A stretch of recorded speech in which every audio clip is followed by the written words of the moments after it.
வணக்கம். ஒரு சிறு இசை சிறுகதை பகுதியிலிருந்து முதல் கதையான ஒரு தாமரைப்பூ ஒரு குளம் எனும் கதையினை இப்பொழுது நாம் வாசிக்கப் போகின்றோம். ஒரு தாமரைப்பூவிற்கு குளம் ஆதாரமாக இருக்கின்றது. குளத்தில் தாமரைப்பூக்கள் மலர்ந்திருப்பதை நீங்கள் பார்க்கலாம். இங்கே இந்த கதை ஒரு மனைவியை இழந்த கணவனின் மனநிலை, அதுவும் வயதான பின்னர் தன்னுடைய மனைவியை இழந்த கணவன் எப்படி தாமரைப்பூவுக்கு குளம் ஆதாரமாக இருக்கோ அதே மாதிரி ஒவ்வொரு கணவனுக்கும் தன்னுடைய மனைவி எனும் குளம் ஆதாரமாக இருக்கின்றாள் இல்லையா? இப்போ குளம் தனித்து கூட இருக்கும், அதில் பூ இல்லைன்னா கூட இருக்கும். ஆனால் அந்த தாமரை பூவால் குளம் இல்லாமல் இருக்க முடியாது. இங்கே வயதான ஒரு மனிதர், தன்னுடைய மனைவியை இழந்தவர், தன் மருமகளிடம் வாழ்ந்து கொண்டிருப்பவர். எந்த ஒரு பொருளை பார்த்தாலும் அவருக்கு தன் மனைவியை பார்ப்பது போன்றே ஒரு உருவம் அப்படி தோணுது. மனசுக்குள்ளார தன்னுடைய மனைவியையே அவர் நினச்சிக்கிறாரு. தன்னுடைய மனைவி சிறு வயசில் தன்னை எப்படியெல்லாம் பேசினாங்க, அந்த நினைவு அவருக்கு ஒரு துணை இல்லாத அந்த ஒரு தன்மையிலேயே இருக்கார். கதையோட இறுதியில் அந்த மனிதருக்கு ஒரு சின்ன நாய்க்குட்டி, அந்த நாய்க்குட்டியும் துணையை இழந்து தவிக்கும் அல்லது துணையை தேடும் ஒரு நாய்க்குட்டியாக இருக்கின்றது. ஒருத்தருக்கொருத்தர் துணையை இழந்தவர்கள் இருவரும் சேர்ந்து ஆதரவாக பிடிச்சிக்கிறாங்க. ஸோ இதுவும் ஒரு மனைவியை இழந்த கணவனின் மனநிலையை எடுத்துக்காட்டும் கதையாகத்தான் இருக்குது. இனி கதையை வாசிப்போமா? இன்றைக்கு வீட்டுக்கு திரும்புவோமா மாட்டோமா? ஒருபோதும் அப்படியெல்லாம் அவருக்கு தோன்றியதே இல்லை. எப்போதும் போலத்தான் அவர் சாயங்காலம் நடப்பதற்கு புறப்பட்டார். 2 ஜோடி செருப்புகளில் எதை போட்டுக்கொள்வது என்று வழக்கம் போல ஒரு சிறு தடுமாற்றம் உண்டாயிற்று. காலின் 5 நகங்களும் குதிகாலும் வழுவழுவென பதிந்து மினுமினுக்கிற ஜோடியைத்தான் இன்றைக்கும் தேர்ந்தெடுத்தார். முன்னை போல் யாரிடமாவது எதையாவது பேச்சு கொடுத்து கொண்டே கால்களை செருப்புக்குள் நுழைத்து கொள்ள முடியவில்லை. ஒவ்வொரு உறுப்புக்கும் வயதாகிறது. குனிந்து செருப்பை வலதா இடதா என்று பார்க்க வேண்டும். சுவரில் கைகளை ஊன்றி கொள்ளாமல் அதை செய்ய முடிகிறதில்லை. சுவரில் லேசாக சாய்ந்து கொள்ளாமல் உடை மாற்றி வெகு காலம் ஆயிற்று. முன்னால் எல்லாம் ஜிப்பா போடுவது ரொம்ப பிடிக்கும். இந்த வயசானவங்க எல்லாருக்குமே அந்த ஜிப்பா போடுற பழக்கம் ரொம்ப பிடிக்கும் இல்லையா? வேலையில் இருந்து ஓய்வு பெற்ற பிறகு சாயங்காலம் நடக்கும்போது அணிவதற்கென்றே நிறைய கதர் ஜிப்பாக்கள் தைத்திருந்தார். சர்வோதயாவில் கிடைக்கிற ஜவ்வாதை பூசிக்கொள்கிறதும் தவறாது. இந்த ஜவ்வாது வாசனையை மோப்பம் பிடித்து விட்டது போல எங்கிருந்தாலும், என்ன மைனர் வெளியே கிளம்பியாச்சா என்று அவர் வீட்டம்மாவிடமிருந்து சத்தம் வந்துவிடும். மைனர் என்பதை அவ்வளவு சந்தோஷமாக கேட்டுக்கொள்வது போல அதே சந்தோஷத்துடன் வெளியே தன் நண்பர்களிடம் போய், நம்ம வீட்டு கிளவி சொல்லுதா என்று அவர் ஏதாவது சொன்னால் அவர் அன்றைக்கு ரொம்ப உற்சாகமாக இருக்கிறதாக அர்த்தம். தன்னுடைய மனைவி கிழவி இல்லை என்பதும் தான் இன்னும் மைனர் தான் என்கிறதுமான அந்தரங்கமான பூரிப்பு அதில் தெரியும். இப்போது அப்படியெல்லாம் ஜிப்பா போட முடிவதில்லை. போடக்கூட முடிகிறது. கழற்றும் போது கையை உயர்த்தி உருவுவதற்கு சிரமப்படுகிறது. அதாவது ஒரு வயசுக்கு மேலே கை கால் நம்ம சொன்னபடி கேட்காது. ஸோ இவருக்கு அந்த வயதாகி விட்டது. கையை தூக்கி அவரால் ஜிப்பா கூட உருவ முடியல. தானாக எதையும் செய்ய முடியவில்லை என்றால் அப்புறம் என்ன மைனர், எதற்கு ஜிப்பா?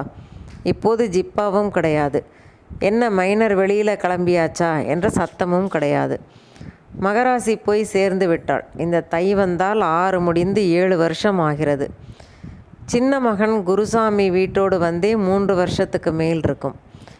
யாராவது ரொம்ப உறுத்தாக கேட்பார்கள், அது சரி, அங்கே ஒத்தையில் கிடக்கிறதுக்கு இங்கே பேரம்பேத்தி கூட இருக்கலாம், நமக்கும் வயசு வருதா போகுதா, நாளையும் பின்னைக்கும் இங்கே இருக்கிறது தானே எல்லாத்துக்கும் ஒரு ஏந்தலாக இருக்கும். அவர்கள் அப்படி சொல்ல சொல்ல இவருக்கு சிரிப்பாகவும் இருக்கும், இன்னொரு பக்கம் வருத்தமாகவும் இருக்கும். சிரிப்பு எதற்கு என்றால், இப்படி பழைய மாதிரி ஒத்தையில் நாளையும் பின்னைக்கும் ஏந்தலா என்ற வார்த்தைகளை கேட்க முடிகிறதே என்று. ஏந்தலா என்று அவரே மறுபடி சொல்லி பார்த்து கொள்வார். தன்னை யார் இப்போது ஏந்தி கொண்டிருக்கிறார்கள், தான் யாரை இப்போது ஏந்தி நிற்கிறோம் என்ற யோசனை போகும். யாருடைய நீட்டிய கைகளிலோ ஒரு பிறந்த குழந்தை மாதிரி தான் கிடப்பது போலவும், சூரியனுக்கு கீழே உயர்த்தி காட்டுவது போல தன்னை அவர்கள் நீட்ட வெளிச்சத்தில் கண்கள் கூசுவதாகவும் அவருக்கு தோன்றும். சிரித்து கொள்வார். சின்ன மகனுக்கு குழந்தை குட்டி இல்லை என்பதை சொல்ல வருத்தமாக இருக்கும். அப்படி நேராக சொல்ல மாட்டார். 70 வயசாச்சு, அப்புறம் என்ன, நம்மளே பச்சை பிள்ளை மாதிரி தானே என்பார். நீங்கள் பச்சை பிள்ளையோ இல்லையோ, பார்வதி உங்களை பெத்த அம்மா மாதிரி தானே பார்த்துக்கிடுதா என்று எதிரே நிற்கிறவர் சொல்வார். பார்வதி என்கிறது அவருடைய மருமகள் பெயர். இதில் என்ன சங்கடம் அல்லது சந்தோஷம் என்றால், மாமியார்காரியாகிய அவருடைய மனைவியின் பெயரும் அதுதான். பார்வதி என்கிற பெயரே நன்றாகத்தான் இருக்கிறது. அப்படி ஒன்றும் நீளமான பெயரும் அல்ல. ஆனால் பாரு என்று தான் குருசாமி தன் வீட்டுக்காரியை கூப்பிடுகிறான். மகன் கூப்பிடுகிறதாவது சரி, பக்கத்து வீடு அடுத்த வீட்டுக்காரர்களுக்கு என்ன வந்தது? அவர்களும் அப்படித்தான் கூப்பிடுகிறார்கள். மருமகளை அவர் பெயர் சொல்லி கூப்பிட்டதே இல்லை. அது எப்படியோ பெயர் சொல்லி கூப்பிடாமலே இதுவரை எல்லாம் நடந்து கொண்டு தான் இருக்கிறது. யோசித்து பார்த்தால் யாருக்குமே பேர் என்கிறது அப்படியொன்றும் அவசியமில்லையோ என்று கூட தோன்றுகிறது. ரேஷன் கார்டுக்கு சுடலைமாடன், அவருடைய ரேஷன் கார்டு சுடலைமாடன் தெருவில் இருக்கிறது. அவர் பெயருக்கு கீழ் பார்வதி என்ற உமையாள் என்று இருக்கும். அந்த பட்டப்பெயரையும் சேர்த்து யார் கொடுத்தார்கள் என்று தெரியவில்லை. ரேஷன் கார்டுக்கு வேண்டுமானால் பெயர் அவசியமாக இருக்கக்கூடும்.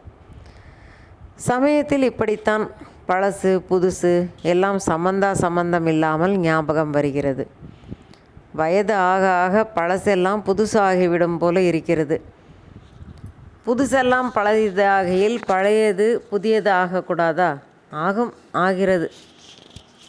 ஹோ அண்ட் கோ டைரியின் ஓரத்தில் பென்சில் செருகி வைத்துக்கொள்ள ஒரு இடம் இருக்கும். இந்த குச்சி பென்சில் அதன் சாக்லேட் நிறத்தோடு ஞாபகம் வருகிறது. ஞாபகத்தில் எது புதுசு எது பழசு? அது எப்போதும் புதியது தான். சரி, இந்த வயதானவர்களுடைய நினைவோட்டத்திலிருந்து இந்த கதை நாம் அணுக வேண்டும். அவங்க மனசுக்குள்ளார பழைய கால நிகழ்ச்சிகள் எல்லாத்தையும் எப்போ பார்த்தாலும் நினச்சிக்கிட்டே இருப்பாங்க. வீட்டில் தாத்தா யாராவது இருந்தால் நீங்கள் கொஞ்சம் பேசி பாருங்கள், உங்களுக்கு அவர்களுடைய மனநிலை சரிவர புரியும். சரியா? வாசலில் நின்று செருப்பை போடுகையில் வெயில் மாதிரி ஞாபகம் எப்போதும் புதியது என்று அவருக்கு தோன்றியது. இது தெற்கு பார்த்த வீடு. மேற்கே இருந்து சாய்கிற வெயிலில் எல்லா செடியும் மினுங்கி கொண்டிருக்கிறது.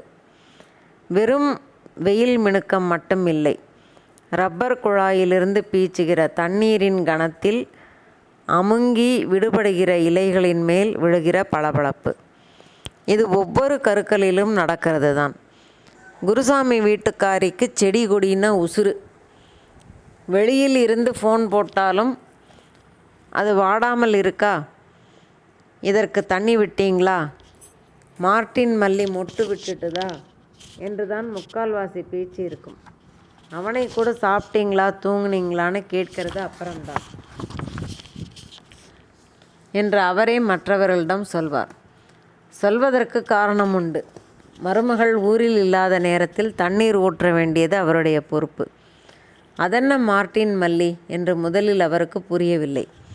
அந்த அடுக்கு மல்லி பதியன் மார்ட்டின் என்கிற குருசாமியின் நண்பர் வீட்டிலிருந்து தான் கொண்டு வந்ததாம். அதனால் அப்படி பெயர். நிஜமாகவே கட்டிலுக்கு அடியில் ஒளிந்து கொள்கிற சின்ன பிள்ளை மாதிரி. இலைகளுக்கு இடையில் அது முதல் தடவை பூத்தபோது அவரைத்தான் ஐயோ வாங்க மாமா இங்கே வந்து பாருங்களேன் என்று கூப்பிட்டு காட்டினாள். கண்ணாடி போடாமல் பார்த்ததில் அது உத்தேசமான வெள்ளையில்தான் தெரிந்தது. ஆனால் பக்கத்தில் செடியோடு செடியாக குத்த வைத்து உட்கார்ந்த இருந்த மருமகள் முகம் அடுக்கடுக்காக மலர்ந்திருப்பது போல நன்றாக தெரிந்தது.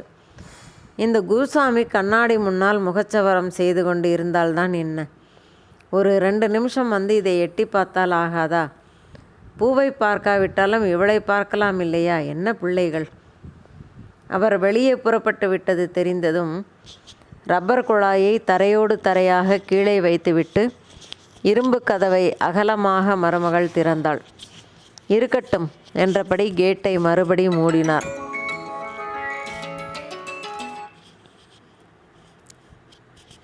கீழே குழாயிலிருந்து பெருகுகிற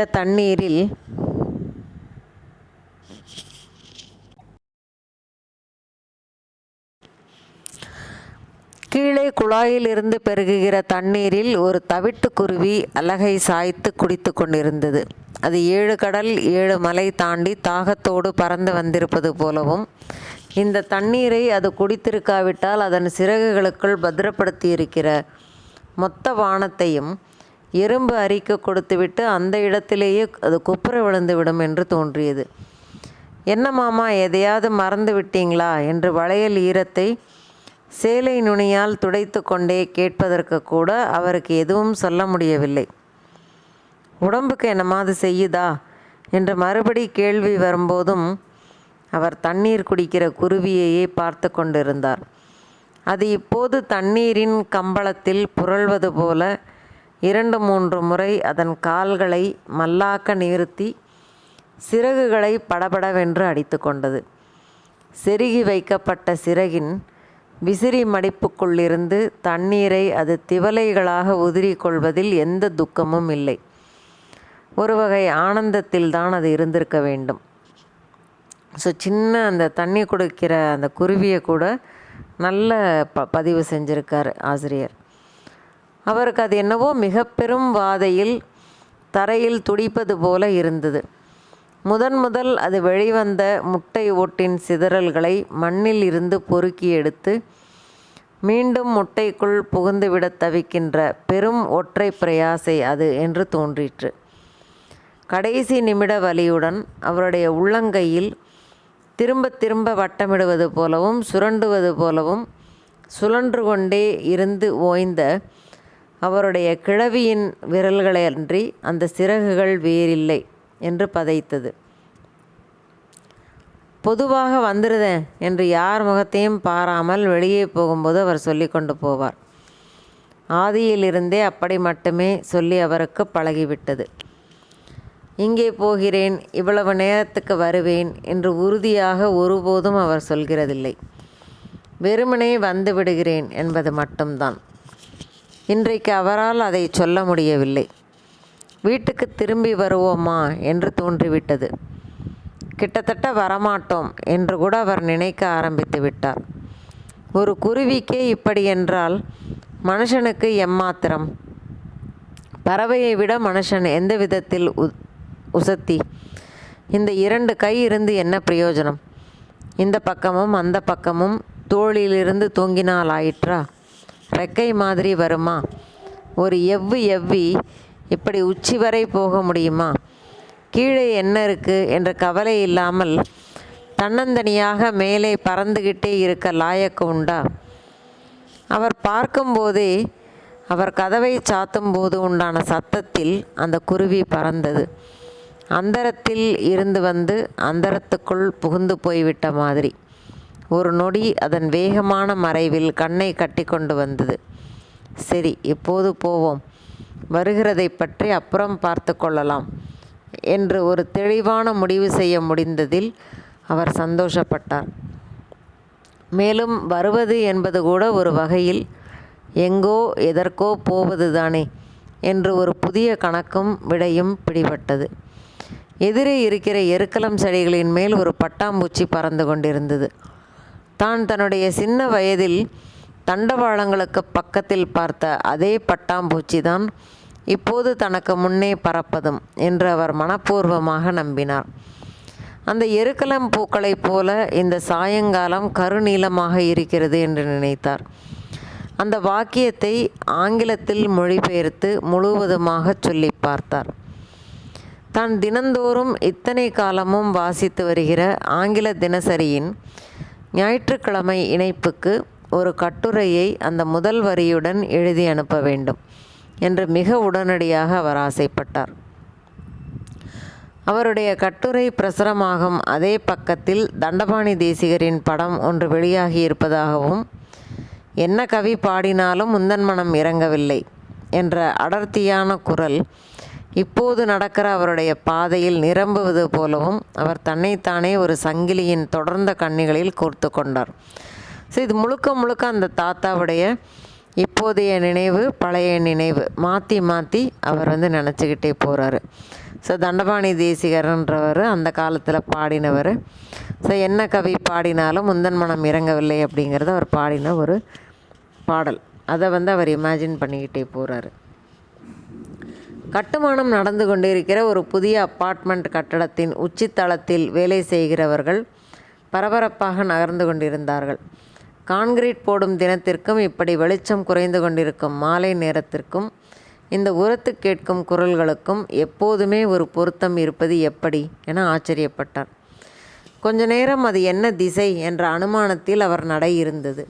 அது கிழக்கும் இல்லை, தெற்கும் இல்லை, அநேகமாக தென்கிழக்கு. தென்கிழக்கில் முழு வட்டத்தில் அஸ்தமனமாகிற ஒரு ஆரஞ்சு சூரியன் அந்த கட்டிடத்தின் உச்சியில் இப்போது இருந்தால் நன்றாக இருக்கும் என்று தோன்றியவுடன் நிஜமாகவே அப்படி ஒரு சூரியனை அங்கே அவரால் கற்பனை செய்து கொள்ள முடிந்தது. என்ன அழகான சூரியன்! அது என்ன அந்த சுற்றுகிறது? தன்னுடைய வட்டத்தை தானே வெளியே தள்ளுவது போல் முடிவற்ற ஆரஞ்சு மையத்தில் இருந்து விளிம்புக்கு தன்னை அது நகர்த்துவது எப்படி? ஒரு தாமரை பூவில் ஒரு குளம் நிரம்பி விடுமா? எதிரே சைக்கிளில் வந்தவர் இவரை பார்த்ததும் இறங்கினார். சௌக்கியமா என்று கேட்டார். யார் என்று சட்டென இவருக்கு பிடிபடவில்லை. எல்லாம் சற்று மங்கி அப்புறம்தான் தெளிகிறது இன்றைக்கு. முருகானந்தம்லா, போஸ்ட்மேன் முருகானந்தம் என்று சொல்லி சௌக்கியமா ஐயா என்று மறுபடி இவர் கையை பிடித்தார். அந்த கைப்பிடிப்பில் இருந்து அடையாளம் தன்னை வரைந்து முருகானந்தமாக நிறுத்தியது. சௌக்கியமாக இருக்கியாடே என்று தன் கையை பிடித்த முருகானந்தத்தின் கையை மேலும் கொஞ்ச நேரம் அப்படியே பிடித்திருந்தார். அவர் விநியோகித்த தபால் கட்டுகளும் கடிதங்களும் இன்னும் அவர் கையில் அப்படியே இருப்பது போல இருந்தது. முருகானந்தமே ஒரு கடிதத்தை எழுதி அக்கடிதத்தை ஒரு தபால்காரராக இவர் கையில் தருவது போல இருந்தது. முருகானந்தத்திடம் சொல்வது போலவும் தனக்குத்தானே சொல்லிக் கொள்வது போலவும், என் அட்ரஸுக்கு காகிதம் எவ்வளவு நாளாச்சு என்றார். கடைசி காகிதத்துக்குத்தான் வெயிட் பண்ணிக்கிட்டு இருக்கேன் என்று மேலே கையை காட்டி சிரித்தார். ஆனால் உண்மையில் அவருக்கு அழுகை வருகிறது போலத்தான் இருந்தது. அழக்கூடாது என்று மேலும் சிரித்தார். முருகானந்தம் கையை இறுக்கினார். இவர் கேட்கவே இல்லை. முருகானந்தம் சைக்கிளில் ஏறிக்கொண்டே சொன்னார், ரிட்டையர்ட் ஆயிட்டோம்னு சும்மா உட்காந்துருக்க முடியாது இல்லையா ஐயா? ஒரு வீட்டில் வாட்ச்மேனாக இருக்கேன், நைட் டியூட்டி. அவர் சைக்கிள் செயினும் மட்கார்டும் முன்பு கேட்ட மாதிரி இப்பவும் அதே சத்தத்தை தான் போடுகிறது. அந்த உலோகச் சத்தம் அவரை விட்டு விலகி போக போக ஒரு புள்ளியில் எந்த சத்தமும் மற்ற யாருமே அருகில் இல்லாத ஒரு இடத்தில் அவர் நின்று கொண்டிருந்தார். அவரை போலவே சத்தம் இல்லாமல் ஒரு மரமல்லி மரம் அவர் பக்கத்தில் இருந்தது. நிறைய பூ உதிர்ந்து கிடந்தது. இவர் பார்க்கும்போதே இன்னொரு பூ உதிர்ந்தது. கடைசியாக உதிர்கிற இதுதான் கடைசியாக பூத்திருக்குமா? முதலில் பூத்து கடைசியில் உதிர்வதும் கடைசியில் பூத்து முதலில் உதிர்வதும் இல்லாமலாயிருக்கும். மகன் குருசாமிக்கு முன்னால் பிறந்து அறைக்குள்ளேயே இறந்ததே ஒரு பெண் குழந்தை, அதன் ஞாபகம் வந்தது. அந்த குழந்தையும் இந்த பூவும் ஒன்றுதான் என்று பட்டதும் அதை குனிந்து எடுத்தார். உள்ளங்கை விரித்த மாதிரி வெள்ளை, நடுவில் லேசாக பட்டும் படாமல் மஞ்சள். பார்த்தபடியே நடந்தார். தட்டான்கள் குறுக்கும் மறுக்கும் பருந்து தரையில் நிழல் சிறகடித்தது. நடக்கும்போது ஏதோ பின்னால் சத்தம் கேட்டது. பின்னால் கூட இல்லை, கால் பக்கம் இருந்து வந்தது. வேட்டி கரண்டை காலில் தடுக்கினால் ரப்பர் செருப்பு குதிகாலில் பட்டால் வருகிற மாதிரி தரையோடு தரையாய் சத்தம் நகர்ந்தது. திரும்பி பார்க்கையில் ஒரு நாய்க்குட்டி முணங்கி கொண்டே வந்தது. நல்ல வெள்ளை, நெற்றியில் காப்பி சிந்தினா மாதிரி வேறு நிறம். பிறந்து 4 நாட்கள் கூட இருக்காது. அம்மா மடி ஞாபகமாக காம்பு தொங்கும் திசையில் தாய்ப்பாலை நோக்கி நகர்ந்து வந்து கொண்டிருந்தது. சின்ன முனங்கல் தவிர வேறு சத்தம் இல்லை. எறும்பு புறங்கை ரோமத்தில் ஊறுகிற மாதிரி, கொஞ்ச நேரத்துக்கு முன்னால் அந்த பூ உதிர்ந்தா மாதிரி. காலில் மிதிபட்டு விடக்கூடாதே என்ற ஜாக்கிரதையில் ரோட்டின் இந்த பக்கத்தில் இருந்து எதிர்ப்பக்கமாக போனார். அந்த குட்டி முன்பை விட தீவிரமாக சினுங்கி கொண்டு அவர் பின்னாலேயே அந்த பக்கத்திற்கு வந்தது. ஒரு சிறு நூல் பந்து போல, ஒரு அகல மரக்கரண்டி மாதிரி தலையை குனிந்து கொண்டே அது தன்னுடன் வருவது அவருக்கு பிடித்து போயிற்று. கால் பெருவிரலை முகர்ந்து பார்க்கும் அதன் மூச்சு அவர் உச்சிக்கு ஏறியது. வீட்டு வாசலில் தண்ணீர் குடித்த குருவிதான் இப்போது இப்படி நாய்க்குட்டி ஆகிவிட்டது என்று நம்பினார். அந்த பட்டாம்பூச்சி, எதிரே வந்த முருகானந்தம், மரமல்லிப்பூ எல்லாம் கூட அந்த குருவிதான் என்பதில் அவருக்கு எந்த சந்தேகமும் இல்லை. இப்போது இப்படியெல்லாம் யோசிக்கையில் கொஞ்ச நேரம் மேற்கொண்டு செல்லாமல் அந்த இடத்திலேயே நின்றதும் அந்த நாய்க்குட்டியும் அப்படியே நின்றது. குனிந்து அப்படியே அதை தூக்கினார். நெற்றி பக்கத்தை நீவி விட்டார். அதன் வெதுவெதுப்பும் சன்னமாக எக்கி எக்கி அதன் வயிறு அதிர்வதும் அவர் உள்ளங்கையில் தெரிந்தது. உடல் மொத்தத்தையும் அது சிலிர்த்த சமயம் கைகளில் ஈரம் பெருகி அவர் சட்டை பக்கம் சிந்தியது. சட்டென்று அவர் அங்கீகரிக்கப்பட்டது போல கண்களை மூடி நின்றார். பூ போல தன் முகத்தின் பக்கம் அதை கொண்டு வந்து அதன் நாசிக் கருப்பில் முத்தம் கொடுத்து கொண்டே, நம்ம வீட்டுக்கு போகலாமா என்றார். அவர் சுண்டு விரலை சப்பி குடிக்கப் போவது போல அது முகர்ந்து கொண்டே இருந்தது. எந்த சத்தமும் போடவில்லை. அவ்வளவுதான் கதை. ஸோ இந்த முதியவர் துணையை இழந்து அந்த பழைய நினைவோட்டம், புதிய நினைவலைகள் இரண்டுக்கும் நடுவில் தடுமாறிட்டு போகிறாரு. பார்க்குற எல்லாமே தன்னுடைய மனைவியாகத்தான் தெரியுது. ஸோ தான் இளமையில் இருந்தது எப்படி, இப்போ எப்படி இருக்கும், அந்த மாதிரியெல்லாம் நினச்சிட்டே போகிறாரு. ஸோ ஃபஸ்ட்டு அவர் வீட்டுக்கு ரிட்டன் போவோமா மாட்டோமா அப்படின்னு சந்தேகத்தில் கிளம்புறாரு. ஏன்னா அந்த அளவுக்கு அவருடைய உடம்பு ஒத்துழைக்கலை, தனிமையில் தவித்து கொண்டிருக்கிறார். ஆனால் கடைசியில் அந்த நாய்க்குட்டியை பார்க்கும்போது ஒருத்தருக்கு ஒருத்தர் அங்கீகாரம் கிடைத்தது போல் அவங்களுக்கு தோணுது. வீட்டுக்கு போகலாமா அப்படின்னு சொல்லிட்டு அந்த நாய்க்குட்டியை கூட்டிகிட்டு வீட்டுக்கு போயிடுறாரு.